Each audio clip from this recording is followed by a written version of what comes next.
Hi, my name is Sudipta and I'm a third-year medical student at NYIT College of Osteopathic Medicine. My poster here presents the effects of osteopathic manipulator treatment, or OMT, on hemoglobin A1C in pre-diabetic and type 2 diabetic individuals. Here I present a subset analysis of an ongoing randomized controlled clinical trial. So type 2 diabetes has created a large burden on our healthcare system and is very difficult for patients to achieve lifetime blood glucose control with our current management. OMT is an inexpensive treatment that has been shown to help with many of the comorbidities associated with diabetes. Interestingly enough, OMT can also be useful in the management of blood glucose levels.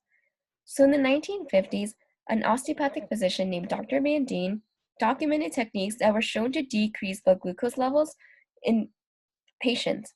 When we read about this, we were really interested and wanted to examine the applications of these techniques in modern society, as well as evaluate its effects on treating patients with type 2 diabetes.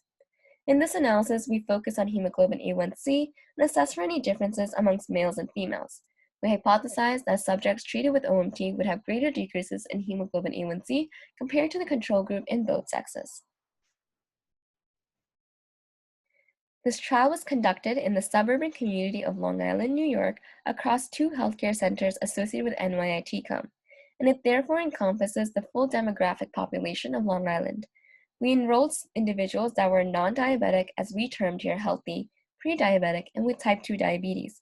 The subjects were then blinded and randomized to the control or treatment group. The treatment group received treatment with a total of 10 OMT techniques discussed in Dr. Bandian's studies, as well as listed here. These techniques were aimed at targeting organs that regulate blood glucose, such as your liver and pancreas. Some of the techniques are shown here in the pictures. The blood control group, on the other hand, received what we termed a sham OMT treatment, with the techniques also listed here under control. These were designed to be techniques that do not target organs important in regulating blood glucose. We controlled for the number of techniques as well as the approximate time would take to perform each technique to match with the ones in the treatment group. So the subjects came in for a total of 6 treatment sessions, with each session scheduled for every 2 weeks. At each treatment, vitals as well as pre and post blood glucose levels were measured. In addition, hemoglobin A1C was measured prior to the first treatment and subsequently post-treatment at sessions 2, 4, and 6. All subjects were recommended to maintain their diabetic medication regimen, as well as continue with their regular diet and exercise.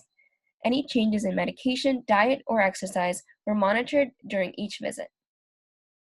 For data analysis, we use intention-to-treat methods to run a repeated measures ANOVA using SAS software.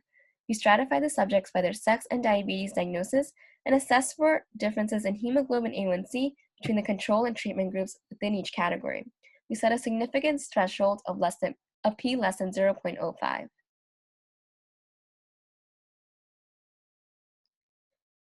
In our study, we included 48 subjects in this analysis, 15 of which were considered healthy, 10 which were pre-diabetic, and 23 which were diabetic. Of the total 48 subjects, 32 subjects completed all 6 visits, which included 17 females and 15 males. We looked at pre- and post-treatment hemoglobin A1C in the categories of healthy male and female, pre-diabetic male and female, and diabetic male and female.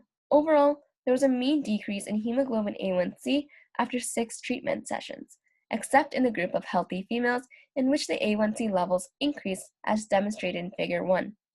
We then ran a repeated measures ANOVA, looking for differences between control and treatment groups within these categories. We also combined pre-diabetics and diabetics into one category for this portion of the analysis. The figures here present the trends in hemoglobin A1C in males and females within each diagnosis category. So Figure 1 here presents the trends in hemoglobin A1C in healthy females. In our healthy female subjects, there was a significant difference in hemoglobin A1C across treatment sessions, as well as between control and the treatment group. As you can see here, the control group in this category had a significant increase in hemoglobin A1C. In the pre-diabetic and diabetic females here, demonstrated by Figure 2, there was a significant decrease in hemoglobin A1C across visits with a p-value of 0.0052. However, there was no significant difference between the control and treatment group. Figure 3 here demonstrates the trends in hemoglobin A1C in healthy males, in which there were no significant findings. In pre-diabetic and diabetic males, however, there's a significant difference between control and treatment groups as well as across visits. As you can see here, the treatment group had a significant decrease in hemoglobin A1C after 6 treatment sessions.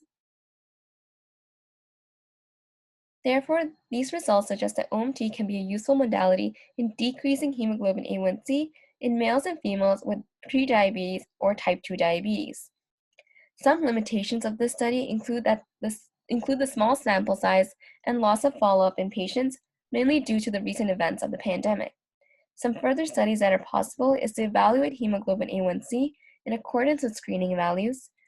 The categories of the subjects were self-reported, and we can possibly recategorize the subjects according to the hemoglobin and glucose values at screening.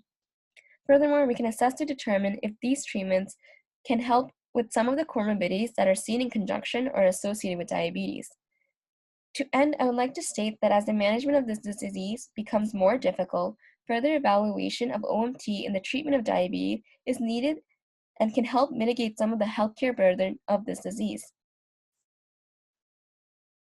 These are my references. Thank you very much for listening.